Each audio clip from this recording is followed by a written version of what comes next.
the daytime. But he was awake all night during the magic hours. And on the seventh night he saw the thunderbird. He saw it fly across the sky above him. He knew he had the call. He was to be a priest. And it is from the vision of the thunderbird that his life career was set forth for him. And from that time on, the thunderbird was his totem, was the spirit of integrity that walked with him.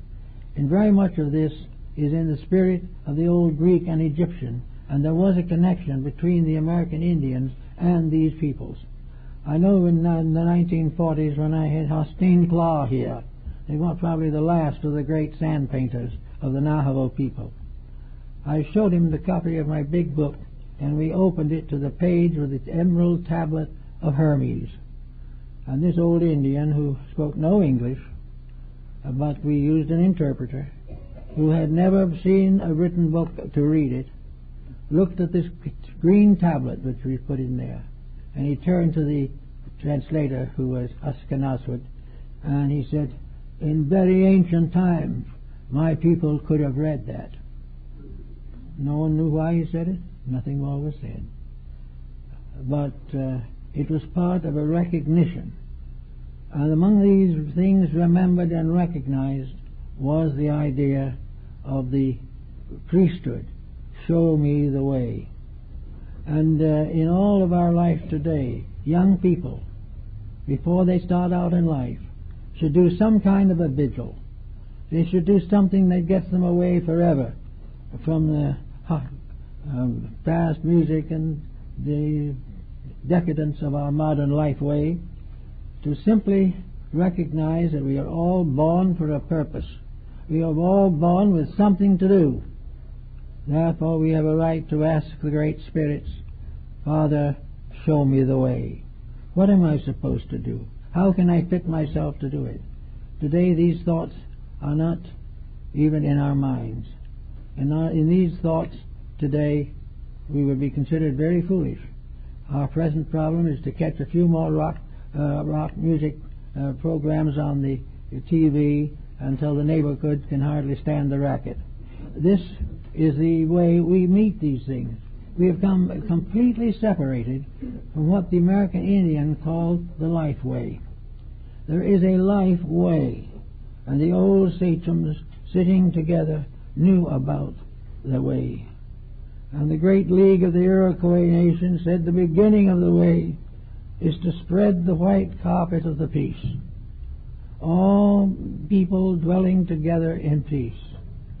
Then we must build a roof great enough to be the roof over all nations. And we say that this is the roof of the great lodge to which all belong. That the world is a sacred place, and they had their mysteries and their rites and their rituals and their ceremonies to prepare for citizenship. And down in our southwest in Arizona, we have strange little rows of pebbles that were mystic mazes, and they were part of the symbolical religious ritualism of the Arizonian Indians. Everywhere, the individual quietly living in the desert or in the mountains, close to nature, wanted to help, wanted to do something to advance the cause, saw around him a great beauty, a great integrity, and a great purpose, and then could only sit quietly and say, "Show me the way." And usually the way was shown. Something happened that turned that individual into a useful and helpful member of society. When we forget the type of world we live in, we are in very serious trouble. When we do not recognize the mysteries of life around us and do not feel that we receive from life a challenge or an invitation, or we recognize that we were born for a reason, that regardless of the importance of the circumstances of our birth, the life way is ours, to do that which is necessary and proper. Today there is a great need to have someone or something say quietly, "Show us the way," because we have lost our way. We have lost it in a maze of confusion and selfishness and criticism, unfriendliness, We had a way that came to us from our religion. We do not follow it. We have ways that came to us from the ancient laws of our predecessors. We do not obey them. We have the Ten Commandments and the Sermon on the Mount, but we pay no attention to it. We live only for the gratification of appetites and ambitions. This is wrong, and it can never produce anything but disaster. And we've got to do something about it, and do that something pretty quick. When I went down in Santa Fe area, I did vigil just to see what would happen. And out there under a starlit sky, with the beauties of the night, the pale moon shining down, it seemed so much that we were in a world that was beautiful, kind, gentle, wise, loving, that there was a strange majesty about it. It was great, and yet it was infinitely tender and infinitely available to us. Then in the quiet moment of thought of the realization of this marvelous closeness to life, we were suddenly reminded of the Mount Alamos nuclear project, just a few miles from there. Here we had two worlds, a natural world of beauty and a man-made world of hate, of fear. We didn't fear nature. We feared each other. We did not fear the wisdom of the past. We feared the selfishness and the ignorance of the present. And we saw no way out of this strange despotism that had captured us. We've got to find a way out. And one of the best ways we can possibly find is to get the young people started on a better foundation. They've got to pick up something that we haven't given them. We have gradually lost touch with our own children. We have lost the realization that there is something that we are indebted to, that it is our need, our right, our inevitable purpose to see that these young people fulfill a destiny we may not live to see. But they will. And we've got to find ways to make sure that they will have a better life to live when it comes. Now, what are we going to do about money? Being that money is probably one of the biggest problems we have, well, we can do all kinds of possibilities, some of which are pretty ridiculous, but at the same time, we can consider them all.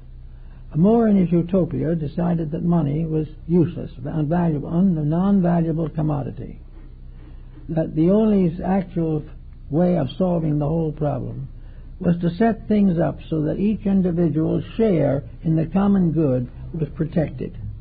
That there was no need for money. This is something we can't understand.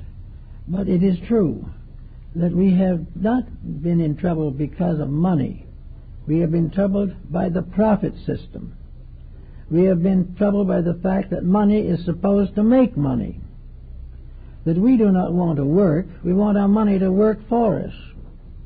That we want to use the advantages of money without accepting its disadvantages. Well, the major disadvantage of money is corruption, and it has never existed where it has not been corrupted. It is therefore necessary to think of how to get the lure of wealth and the temptation of wealth out of the human pattern before it destroys us all. We ought to know, being just simply human, that when we go from here, we can't take the money with us. And very often we don't know what to do with it when we do leave it, and the heirs we leave it to simply squander or dissipate it. So the whole thing is very secondary. Sometime we're going to have to decide for ourselves whether it is better to live comfortably and securely here or leave a fortune to be wasted by our descendants. And this fortune, incidentally, apt to destroy them morally and ethically as it has destroyed us to accumulate it. So that the whole theory of wealth is one of the enemies. It is something that we have come to consider to be suitable to be achieved by any individual regardless of means, honest or dishonest. And the only punishment is to be caught. If we are not caught, we can be dishonest for the whole of our lifetime. Now, this business of money has always been a sore point in the study of human life, because it has always resulted in the veneration of the wealthy, the veneration of those who are supported by wealth. the extravagances of these people not only became the basis of our veneration for the people, but ultimately our rebellion and revolution against these people. Money is one of the problems that needs to be reconstructed thoroughly in a human society. We need some type of a medium or recognition that is not controlled by money. Probably one of the simplest answers to the whole thing is the recognition that there is no way of buying or selling the planet or anything on it. That this so-called selling is simply at most a minor mortgage. That we cannot hope ever to own the things that we are paying for. They will either be broken and destroyed, or they will return to their original owners. Therefore, money as such is a convenience, something to shake in your pocket, but not something to build a philosophy of life on. A philosophy of life must be built on something that cannot be corroded by profit. And one of the things that we can do is to take the profit out of the money and make it something that is entirely what it is intended to be, a medium of change. One of the simple ways of accomplishing this, but it will be very painful, is simply to stop forever the profit system on investment. That you cannot make money by simply letting somebody else borrow yours. That these types of things become the basis of inevitable corruption. That the answer is that under a well-regulated system, the money factor is not necessary. There is no need for money in Moorish Utopia, yet it was supposed to be a country the size of France with many thousand people. It was not necessary to have money, because everything that was necessary belonged to the people in the beginning. Everything we need for proper life is ours. Everything we need for waste will be condemned. Everything that we gain by taking from someone else who cannot afford to lose it will no longer function as a factor. We can all have everything that is necessary to our survival and a moderate income without the vast financing system that we have now. Why do we have to have great taxes? Well, one thing is for munitions and armament. Once we start hating each other, there goes that part of the investment. And when we hate each other, what do? Waste more natural resources and hasten the time when the whole planet will be barren. So we do not need these types of things. We do not need the great monopolies that arise. The $50 and $100 billion takeovers are quite unnecessary. We were just as happy in the long run with a country store and an old-fashioned friend who was a farmer. We do not need all these things. Everything that we need is available to us if we do our share of the labor of production. We must do it and be all properly employed, helping to maintain the integrities of each other, the necessities of each other, the services that are required by each other. This problem of thousands of dollars for an operation, millions of dollars for a lawsuit, all these things are based upon an entirely false way of life. And if we keep on nursing it, we're going to have nothing at all in the end but a dead planet. Because we are slowly taking the life out of it to pay the bills we should never have made in the first place. All these things bring us another problem. How about building back where we can natural resources that have been wasted or squandered? Can we plant more trees? We're trying to. Can we do various ways of conserving the resources that we have? Can we stop creating luxuries that we can't afford and all this type of thing? Now, nature steps in and gives us some very useful information. We must be able to see it because it's right outside our window. And one of the things we notice is that it's gradually reaching a point where all this motivation of vehicle travel is obsolete. We can't travel by any system we know today. Everything in a few years will be completely stopped by congestion and the constant flowing of these cars and things into the markets where there's no place to drive them after you get them. This is a serious problem. There are places in the world now where it takes 2 hours to go 10 blocks. Pretty soon it'll take 4 hours to go 10 blocks. And then a little later, 10 blocks will be an annual vacation. We may never get there. Now, we keep right on doing it. How can we wait till the next model comes out? So we have to have it. We're all geared up to the fact that we have something rattling in our pockets and we have to get rid of it. So we just add to this problem day by day until everything we do and have is immovable. We have lost track of common sense. We have lost track of thinking anything through. The only thing we are concerned with is the gratification of a moving mood.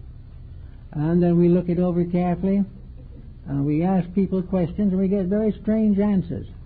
Suddenly we realize that the average individual has no understanding whatever of human society. He has no understanding whatever of what a democracy is. All he can answer is that it's different from an autocracy, but he's wrong on that too. It can be just as autocratic as any other form of government. We do not like royalty, but we tolerate dictators. We do not like dictators, but we tolerate long-term administrators who have been filling their pockets with our possessions. We do not think. We allow these things to move in on us until finally we're going to have an impassable situation. Now we're going to have it with everything. The entertainment field is corrupted beyond words for money. Half the books that are published are not fit to read. They're printed because the worse they are, the better they sell.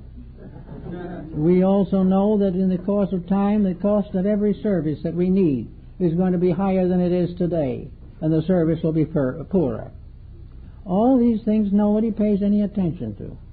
But there are ways in which each of us can tighten up a little bit.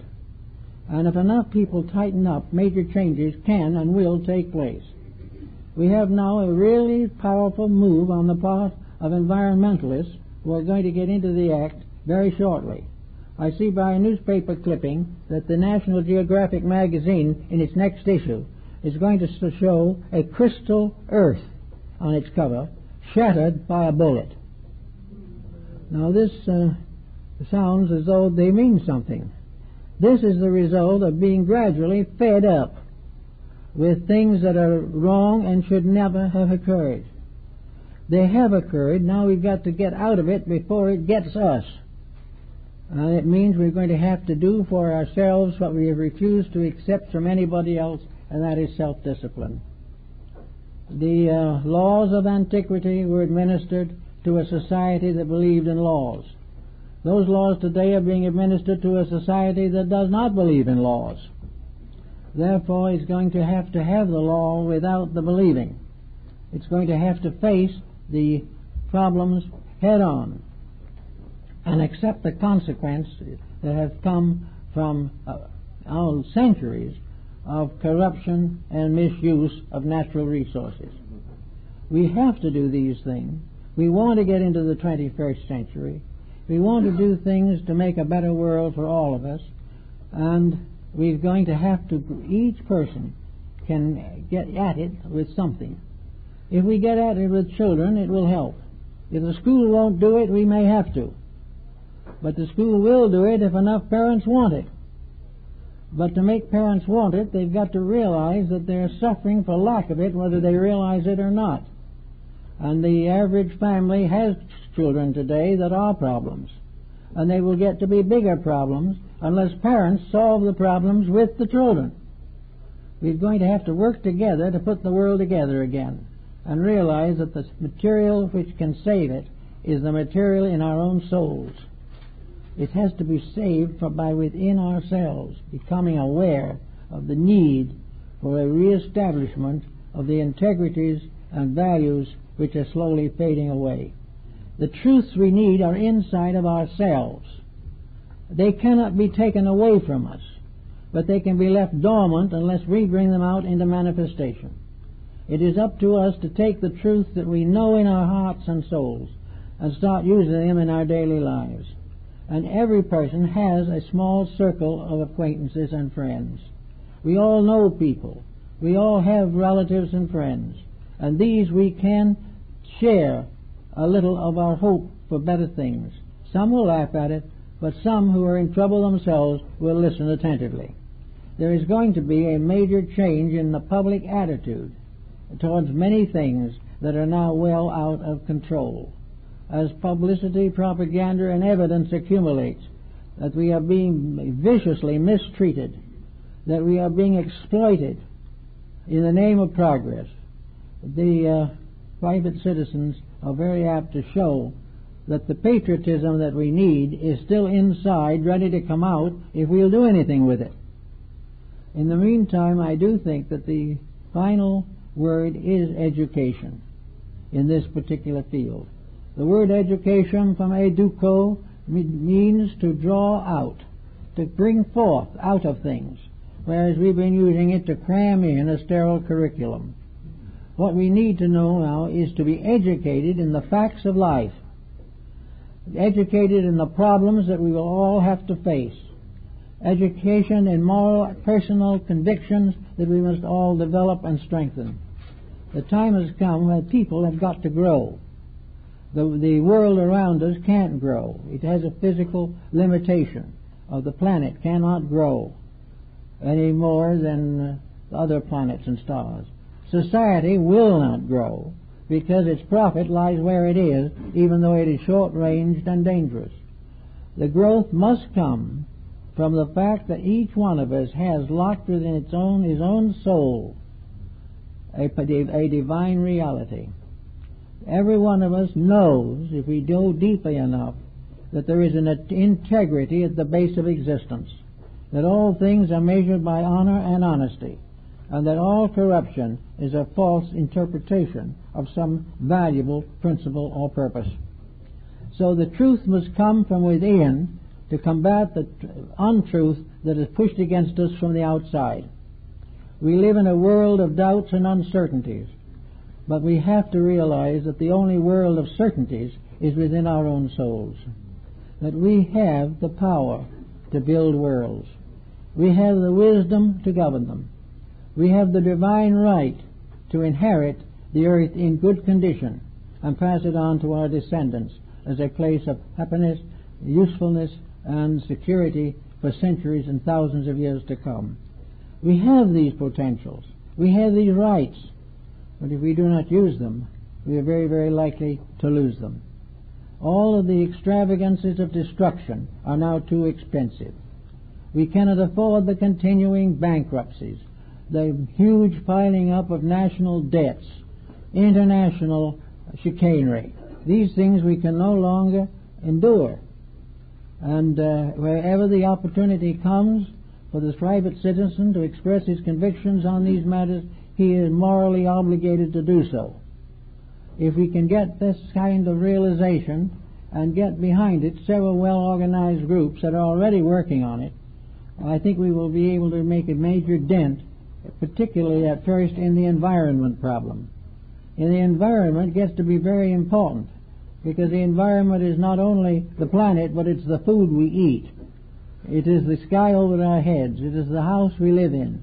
Environment is the neighborhood which we call the planet, and it has certain limitations and restrictions. We know that the people that live in this environment want to eat. They want to have clothes. They want to have medical help. They want to have schooling, and they want to enjoy certain comforts in their advancing years. These things are all necessary to the security of our generation and our race. All of these things are now deeply threatened. And out of this threat, somebody has to think straight. I don't believe that it is all the fault of legislators. It is not all the fault of the persons we appoint to office.